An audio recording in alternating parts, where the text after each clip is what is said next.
नमस्कार। जवाब तो देना होगा मैं आप सभी का स्वागत है। मैं हूं डॉक्टर अवधेश मिश्रा। छत्तीसगढ़ में 13 दिसंबर 2023 एक ऐसी तारीख जब विष्णु युग की शुरुआत हुई और भूपेश युग का अंत हुआ। आज विधिवत शपथ ग्रहण के साथ ही सरकार ने काम करना शुरू कर दिया। विष्णुदेव साय, डिप्टी सीएम अरुण साव और विजय शर्मा तीनों ने मंत्रालय में जाके चार्ज लिया और आने वाले समय में कल के कैबिनेट के बाद सरकार को चलाने का वादा और दावा किया है। आज इसी विषय पर चर्चा करेंगे, लेकिन उससे पहले देख लीजिए शपथ ग्रहण समारोह की कुछ तस्वीर। शपथ लेता हूं कि मैं विधि द्वारा स्थापित भारत के संविधान के प्रति सच्ची श्रद्धा और निष्ठा रखूंगा। मैं भारत की प्रभुता और अखंडता अक्षुण्ण रखूंगा।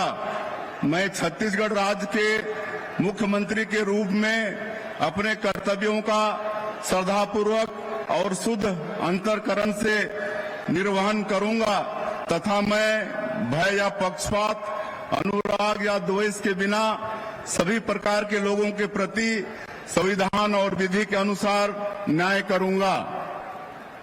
मैं विष्णुदेव साय ईश्वर की शपथ लेता हूं कि जो विषय छत्तीसगढ़ राज्य के मुख्यमंत्री के रूप में मेरे विचार के लिए लाया जाएगा अथवा मुझे ज्ञात होगा, उसे किसी व्यक्ति या व्यक्तियों को तब के सिवाय जबकि ऐसे मुख्यमंत्री के रूप में अपने कर्तव्यों के सम्यक निर्वहन के लिए ऐसा करना अपेक्षित हो, मैं प्रत्यक्ष अथवा अप्रत्यक्ष रूप से ससुनिश्चित या प्रकट नहीं करूंगा। मैं अरुण साव ईश्वर की शपथ लेता हूं कि मैं विधि द्वारा स्थापित भारत के संविधान के प्रति सच्ची श्रद्धा और निष्ठा रखूंगा। मैं भारत की प्रभुता और अखंडता अक्षुण्ण रखूंगा। मैं छत्तीसगढ़ राज्य के उप मुख्यमंत्री के रूप में अपने कर्तव्यों का श्रद्धा पूर्वक और शुद्ध अंतःकरण से निर्वहन करूंगा तथा मैं भय या पक्षपात, अनुराग या द्वेष के बिना सभी प्रकार के लोगों के प्रति संविधान और विधि के अनुसार न्याय करूंगा। मैं अरुण साव ईश्वर की शपथ लेता हूं कि जो विषय छत्तीसगढ़ राज्य के उप मुख्यमंत्री के रूप में मेरे विचार के लिए लाया जाएगा अथवा मुझे ज्ञात होगा, उसे किसी व्यक्ति या व्यक्तियों को तब के सिवाय जबकि ऐसे उप मुख्यमंत्री के रूप में अपने कर्तव्यों के सम्यक निर्वहन के लिए ऐसा करना अपेक्षित हो, मैं प्रत्यक्ष अथवा अप्रत्यक्ष रूप से संसूचित करूंगा। मैं विजय शर्मा ईश्वर की शपथ लेता हूं कि मैं विधि द्वारा स्थापित भारत के संविधान के प्रति सच्ची श्रद्धा और निष्ठा रखूंगा। मैं भारत की प्रभुता और अखंडता अक्षुण्ण रखूंगा। मैं छत्तीसगढ़ राज्य के उप मुख्यमंत्री के रूप में अपने कर्तव्यों का श्रद्धापूर्वक और शुद्ध अंतःकरण से निर्वहन करूंगा तथा मैं भय या पक्षपात, अनुराग या द्वेष के बिना सभी प्रकार के लोगों के प्रति संविधान और विधि के अनुसार न्याय करूंगा। मैं विजय शर्मा ईश्वर की शपथ लेता हूं कि जो विषय छत्तीसगढ़ राज्य के उप मुख्यमंत्री के रूप में मेरे विचार के लिए लाया जाएगा अथवा मुझे ज्ञात होगा, उसे किसी व्यक्ति या व्यक्तियों को तब तक के सिवाय जबकि ऐसे उप मुख्यमंत्री के रूप में अपने कर्तव्यों के सम्यक निर्वहन के लिए ऐसा करना अपेक्षित हो, मैं प्रत्यक्ष अथवा अप्रत्यक्ष रूप से संसूचित या प्रकट नहीं करूंगा। इसी शपथ के साथ शुरू हो गया आज से छत्तीसगढ़ में विष्णु युग। क्या कुछ प्राथमिकता होगी, कैसी ये सरकार चलेगी, इस पर चर्चा करेंगे। तीन बेहद ही खास मेहमान हमारे साथ जुड़े, पहले उनका तारुफ आपसे करा देता हूं। बीजेपी की ओर से रिसर्च एनालिसिस डिपार्टमेंट के सबसे अहम सदस्य उज्जवल दीपक जी है। उज्जवल जी आपका स्वागत है। वरिष्ठ पत्रकार बतौर राजनीतिक विश्लेषक उचित शर्मा जी हमारे साथ। उचित जी आपका स्वागत है। कांग्रेस की ओर से वरिष्ठ नेता प्रवक्ता अमित श्रीवास्तव जी, अमित जी आपका भी स्वागत है। उज्जवल जी, मेरा पहला सवाल आपसे ही है कि कैसे इस विष्णु युग की शुरुआत का अंत होगा, मतलब कैसे ये 5 साल तक सरकार चलेगी, प्राथमिकताएं क्या होगी और कहां से आर्थिक व्यवस्था आप जुटाएंगे, क्योंकि 5 सालों तक आप ही ने इस तमाम स्थितियों पर सवाल उठाए हैं। अवधि जी, धन्यवाद मुझे आज यहाँ बुलाने के लिए। और अभी बस शपथ ग्रहण समारोह से आ रहे हैं हम लोग। जैसा कि आपने कहा, विष्णु युग है ये। और दूसरी बात भी आपने बहुत सही कही कि ये सरकार बहुत सारी चुनौतियों के साथ सरकार बनी है। सबसे पहले जो बात है कि सरकार की वित्तीय स्थिति सच में बहुत खराब है। पिछले 3 से 4 सालों में कितना कर्जा लिया गया है, कितने वित्तीय बोझ में सरकार है, इसका कोई स्पष्ट आंकड़ा सामने नहीं आ पाया है। किसी ने कहा 86,000 करोड़, किसी ने कहा 1 लाख करोड़, किसी ने 1.5 लाख करोड़। जैसा भी हो, पर सरकार की हालत, वित्तीय हालत बहुत खराब है। 2-3 महीने ऐसे आए थे जब सरकार के पास सरकारी कर्मचारियों को तनख्वाह देने के लिए पैसे नहीं थे। तो ये गड्ढा जो है बहुत बड़ा है, इसको भी समझना पड़ेगा, देखना पड़ेगा। पर इसके बावजूद हम अडिग हैं। हम अपने वादे निभाने के लिए, मोदी जी की गारंटी पूरा करने के लिए हम प्रयास ही नहीं, हम इसको निभाएंगे।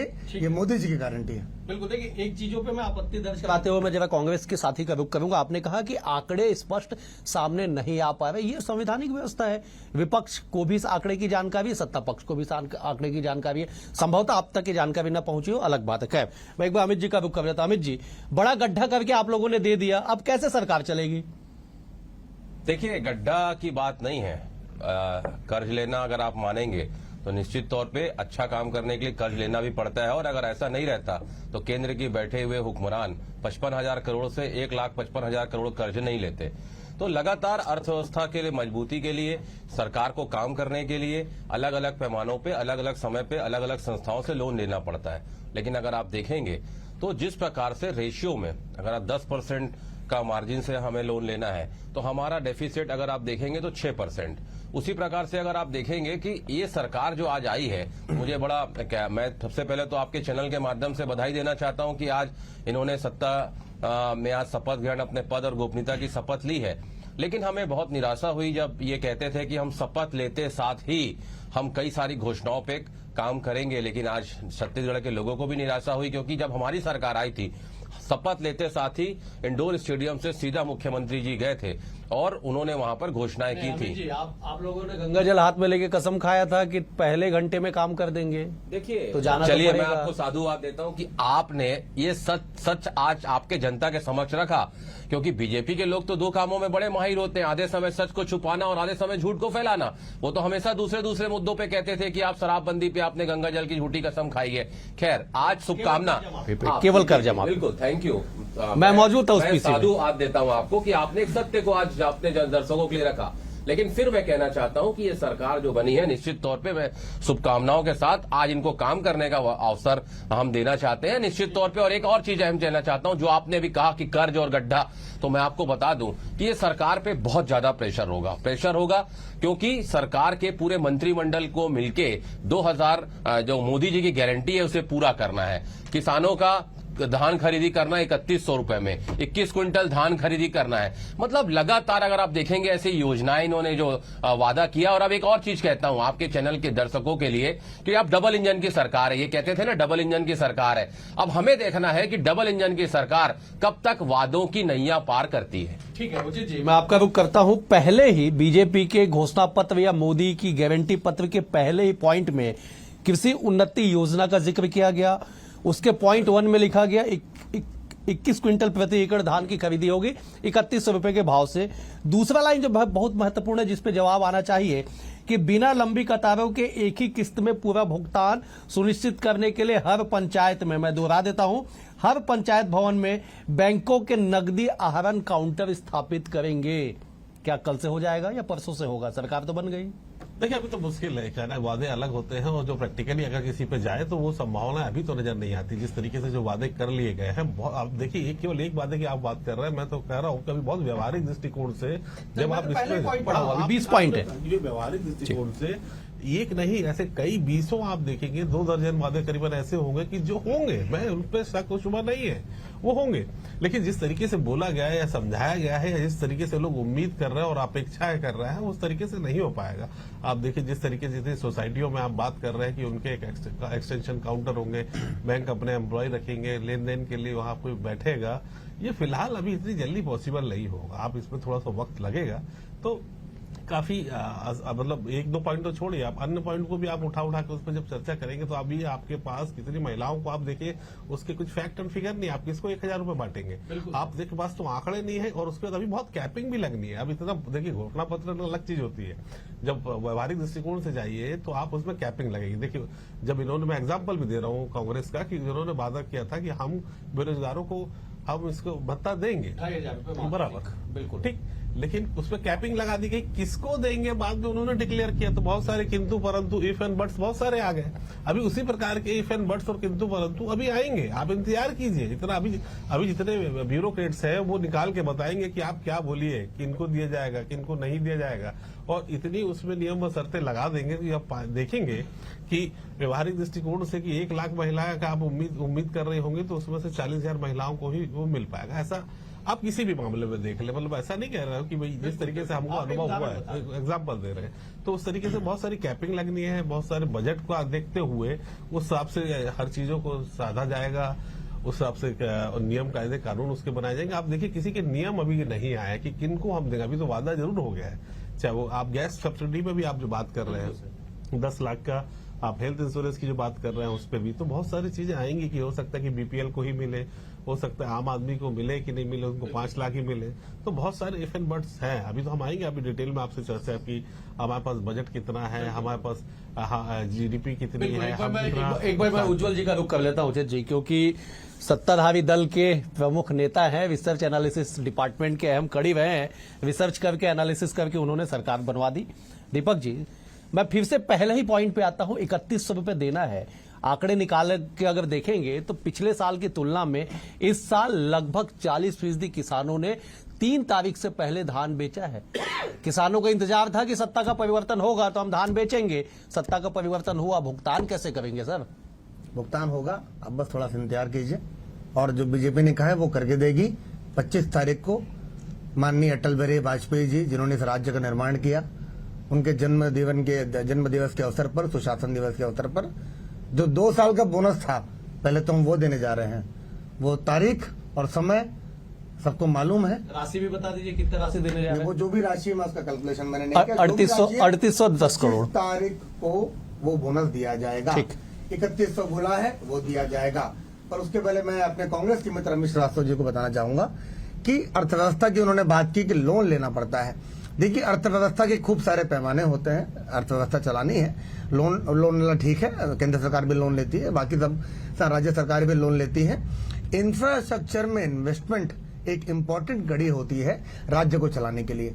मैं कहना चाहूंगा कि इस पिछली 5 साल की सरकार ने एक स्पीड ब्रेकर भी नहीं बनाया है नया राज्य में एक भी नए इंस्टीट्यूशन की स्थापना नहीं हुई है, एक कॉलेज, एक यूनिवर्सिटी नहीं खोली है। कुछ पुराने स्कूल्स को रेनोवेट करके, लाल पत्थर लगा के, लाल ईंटें लगा के, पेंटिंग करके, एक नया कलेवर डाल के आत्मानंद स्कूल की बात की गई थी, पर वो अंदर से ढकोसला है। तो जब इंफ्रास्ट्रक्चर की आप बात करते हैं तो उसमें ये सरकार जीरो रही है।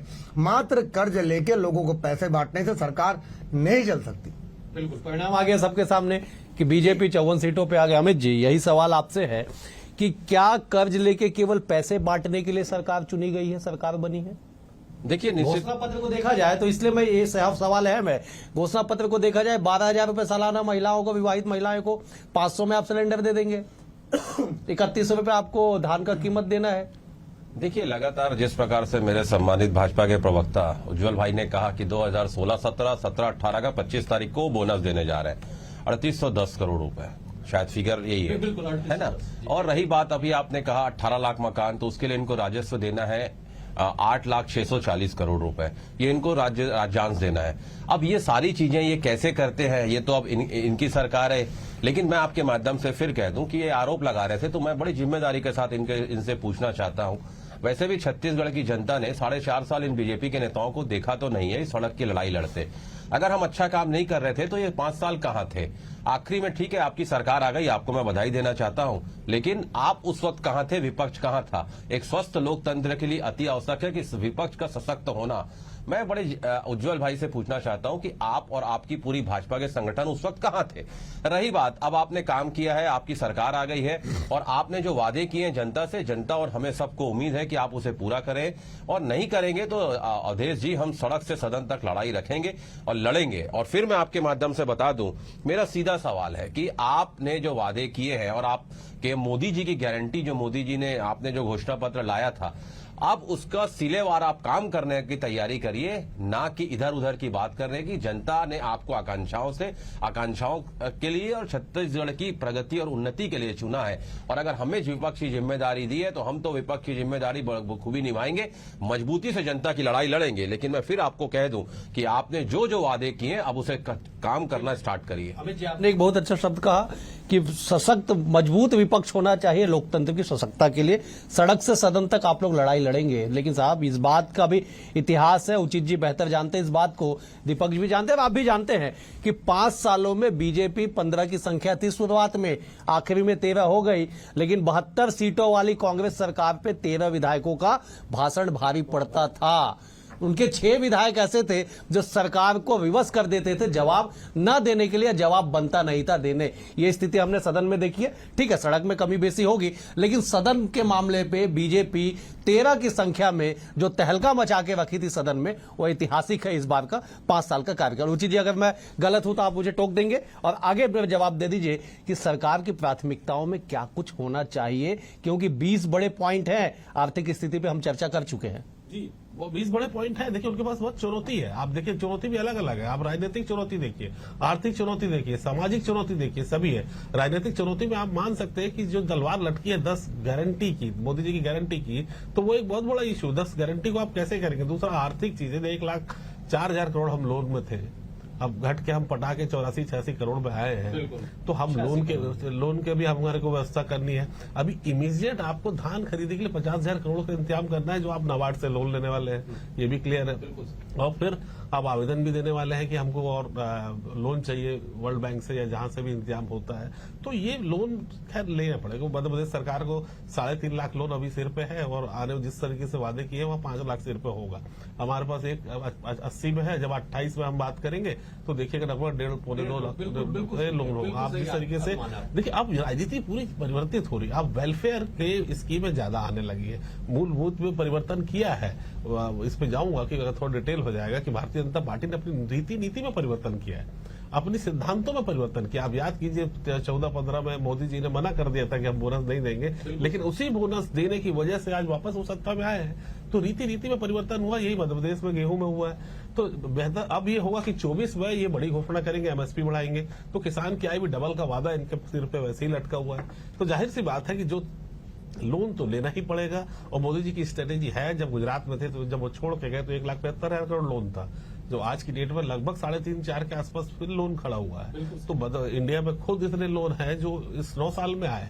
क्या उनकी एक स्ट्रेटेजी है कि वो लोन लेके डेवलपमेंट हो, जो भी है, लेकिन फिर भी हमारी बजट के बराबर अगर लोन हो जाए तो प्रदेश की स्थिति, आर्थिक हालत ठीक नहीं कह सकती। हमारे पास अभी पहुंच चुके हैं, लेकिन हम पटा भी चुके हैं। अभी आप 1 साल 2 साल हम बजट भी बढ़ेगा, चीजें होंगी, आप अभी नहीं बोल सकते कि हम तकलीफ में हैं। तकलीफ में आएंगे 1-2 साल बाद, जब हमारा बजट और हमारा लोन लगभग बराबर आ जाए, तब तो चीजें जो प्राप्तियां, जो राजस्व की प्राप्तियां उचित जी, वो तो सीमित रहेगी, उसमें तो ज्यादा बढ़ोतरी हो नहीं सकता। होती है, आप उसमें नेचुरल ग्रोथ। अब मैं एग्जाम्पल दूं राजस्व की, पहले 4,600 करोड़ शराब में राजस्व था, 6600 हो गया। बिल्कुल 10,000 करोड़ का टारगेट 20% होती है नेचुरल ग्रोथ। ये आप देखिए कि शराब से इस बार भारतीय जनता पार्टी को 8,000 करोड़ रुपए आएंगे।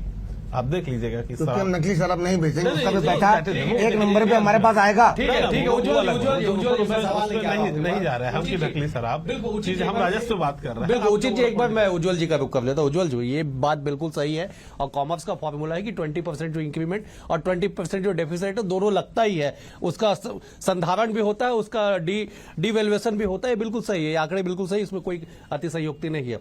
उचित जी ने एक बड़े अच्छे शब्द का इस्तेमाल किया, राजनीतिक चुनौती।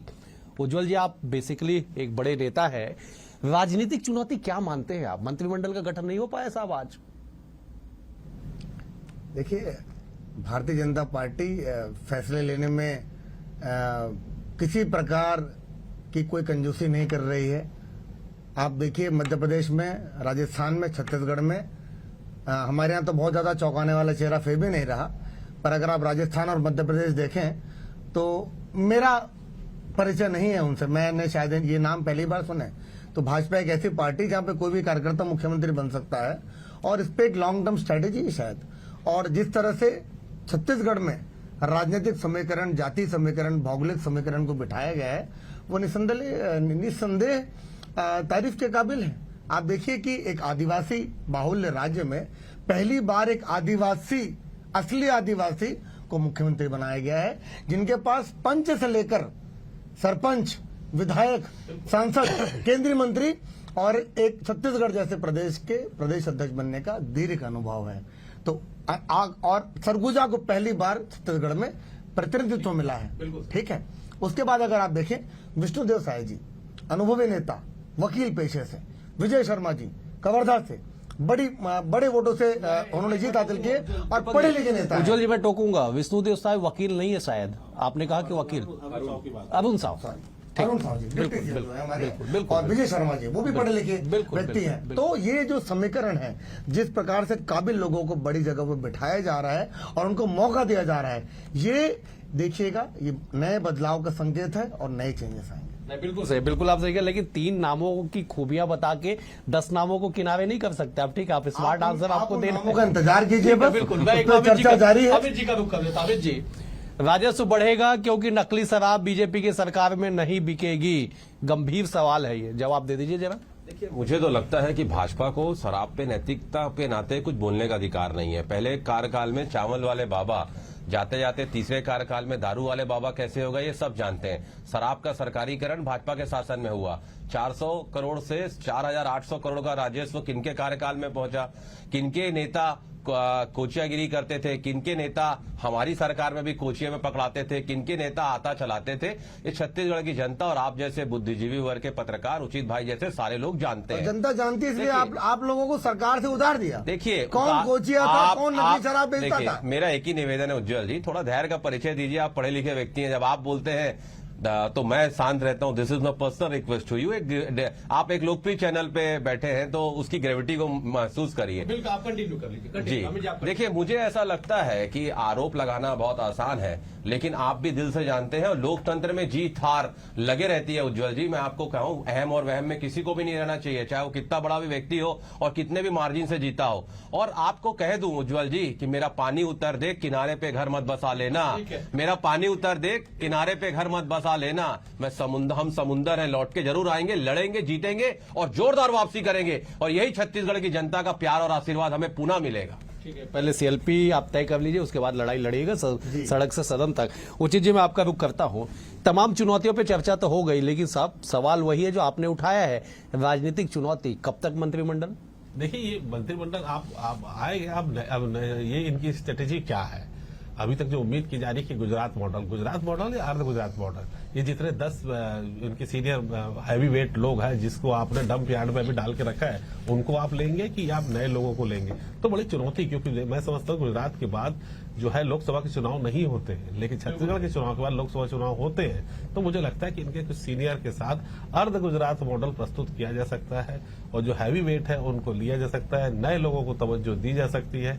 हम जो नए लोग नहीं आए हैं, इनको फिलहाल आप एनपीए अकाउंट नहीं मान सकते। लोकसभा में भी इनको तरजीह और तवज्जो दी जाएगी, तो ये आने वाले समय में बताएंगे। लेकिन अभी क्या कहना कि कैबिनेट क्यों नहीं है, वो इनकी स्ट्रेटेजिक पार्ट है।